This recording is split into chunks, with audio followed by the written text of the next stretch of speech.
Good afternoon, everyone, and welcome back to the Suburban Rifleman. As promised in my second to last video ago, I was working on building a PSA Dagger from parts. It's all completed now, as you can see, and I haven't fired a single round through it yet. I've been working on assembling it and breaking it in a little bit.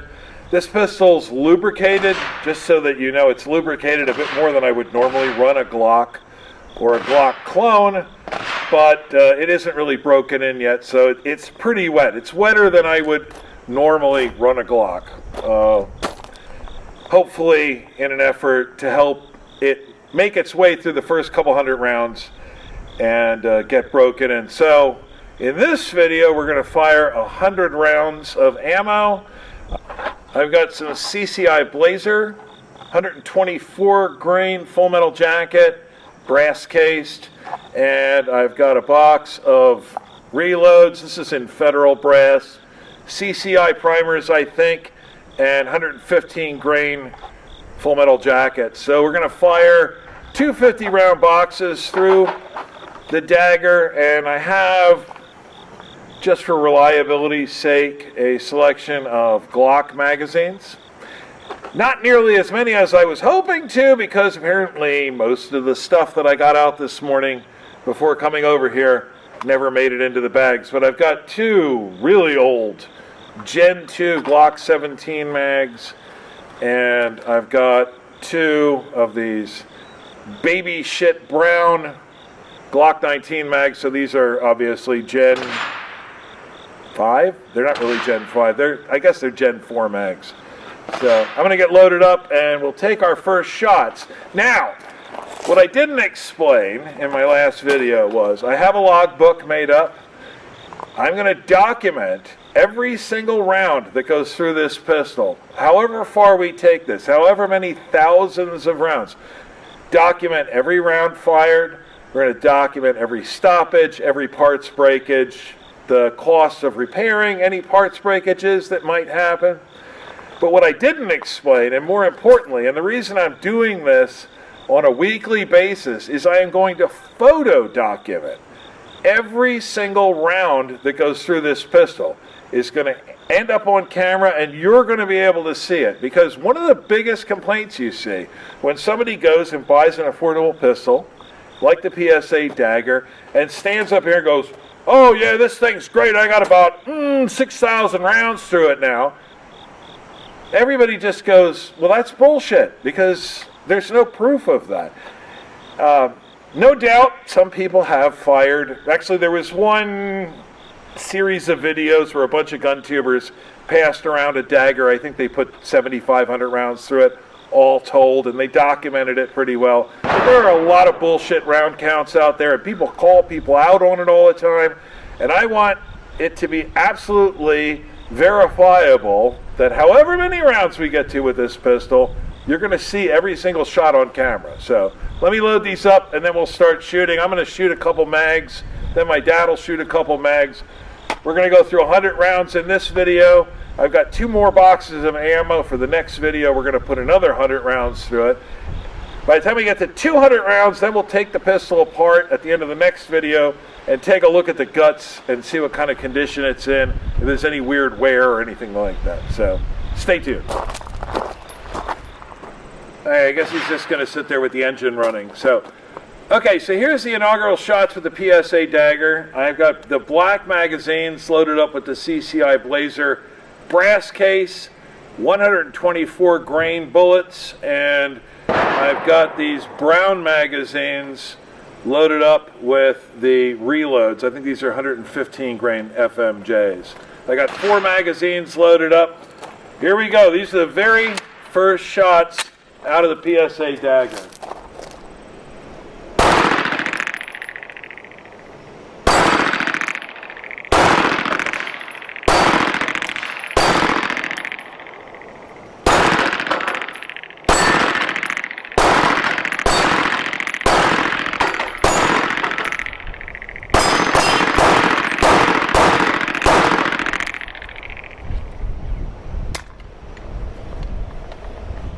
CCI Blazers worked fine.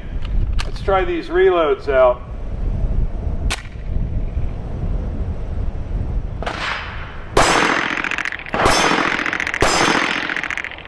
Uh-oh! Failure to extract. I'll have to check out what the round count is.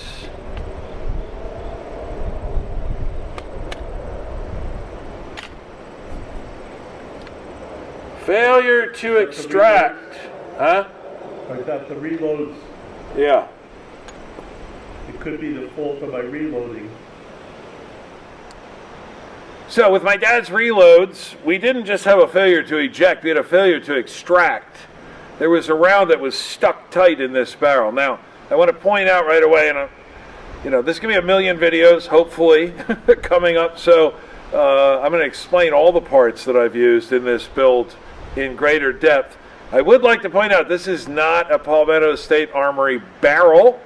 The barrel was made by Foxtrot Mike Products. I've had really good luck with Foxtrot Mike in the past. They mostly build AR-15 stuff. I think they decided to just dip their little toe into the aftermarket Glock market, and they found it so crowded in the pool that they immediately pulled back out again. I wasn't able to find out a lot of information about these barrels. It is made from 41V50, which is generally a rifle barrel steel, generally not used for pistol barrels, but it should actually be tougher than the 416L that you usually find in pistol barrels.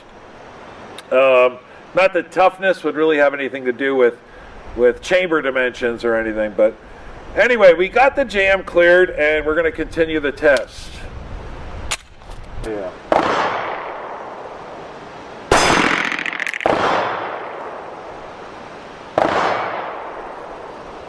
Failure number 2.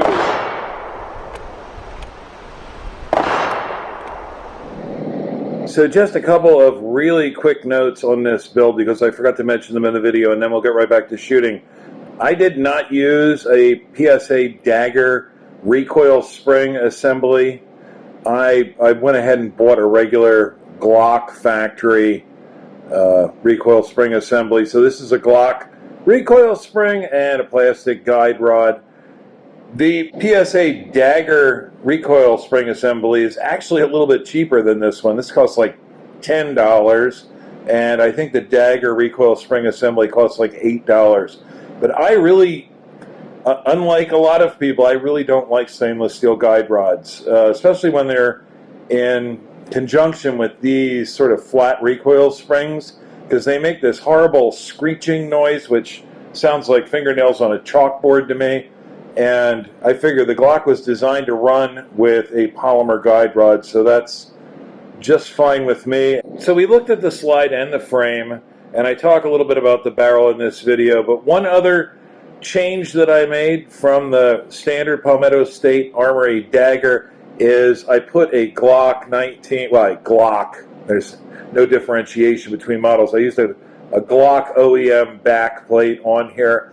The backplate that comes already installed in the slide from PSA looks very, very similar, and I think the build quality is fine. It's got steel reinforcement inside it, just like the Glock backplate has. But one thing it doesn't have is these finger grooves.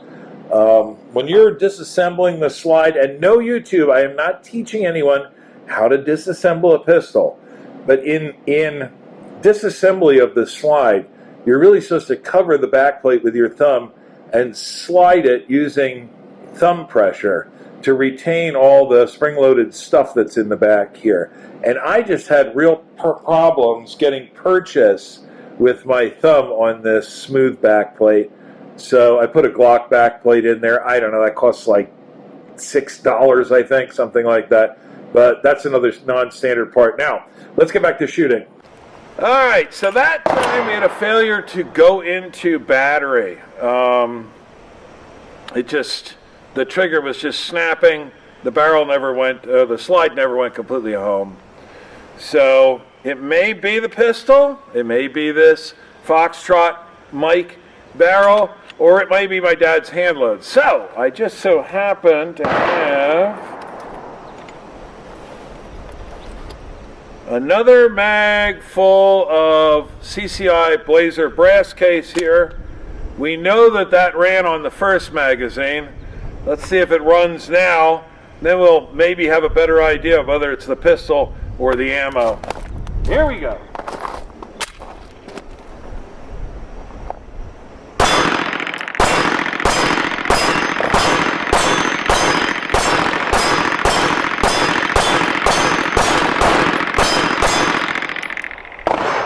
Dad, your ammo sucks.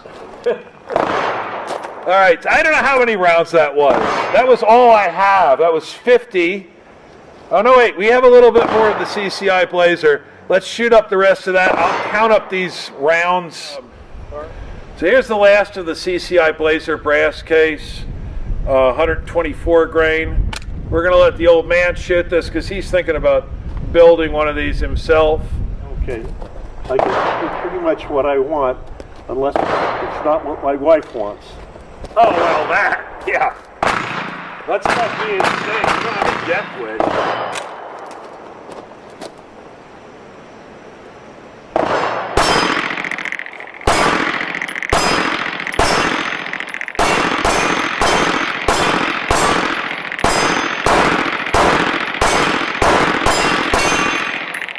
It's dead, George! It's dead! You can't kill it anymore! That's nice, I like that. Yeah, I think maybe we need to build a second one of these for you. Thank you. Alright, so I still got a little bit of UMC white box. We'll burn that up, and then somehow I'll have to try to figure out by reviewing the video how many rounds we fired, because this video didn't go at all as I was planning. So the problem with the Dagger does not seem to be the Dagger. It seems to be those reloads that we were trying out, which is why you never carry reloads for defensive purposes unless you really, really know what you're doing. Now, I do suspect Foxtrot Mike sold this barrel as a premium target barrel. It has a target crown on it, and I would assume it has a very, very tight chamber in it.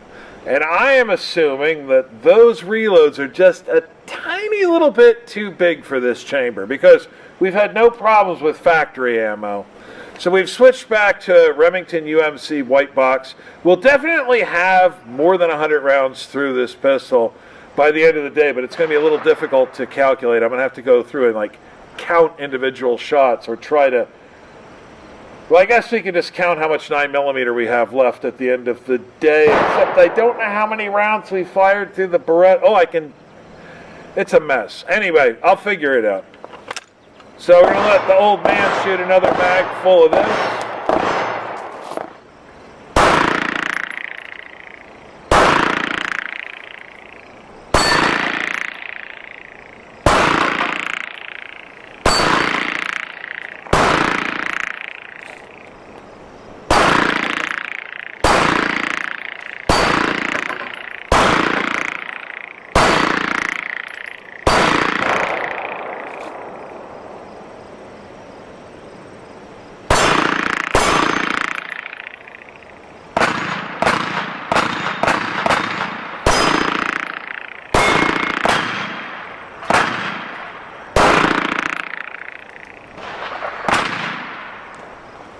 That dagger feels pretty good in the hand, doesn't it?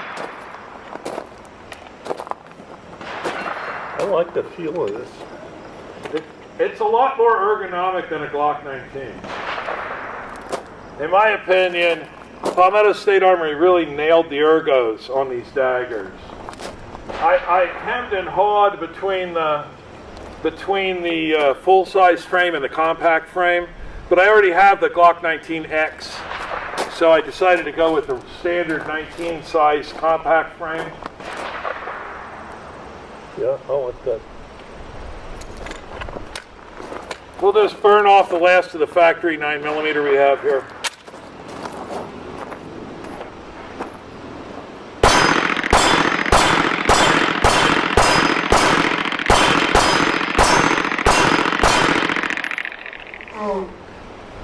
That, by the way, was not a factory Glock magazine. That was a Magpul PMag These are not steel lined, and people tell me that they will not run reliably with the Dagger, but this one just did. Very small sample size. Anyway, that's it for this Dagger video. It ended up being very, very disorganized. And the next one will be a little bit down the line because I still haven't found my range card. So hopefully we'll be able to get back to shooting the Dagger soon. We're going to shoot a couple other videos now, though. So stay tuned for those. I hope to see each of you here then. Later, guys.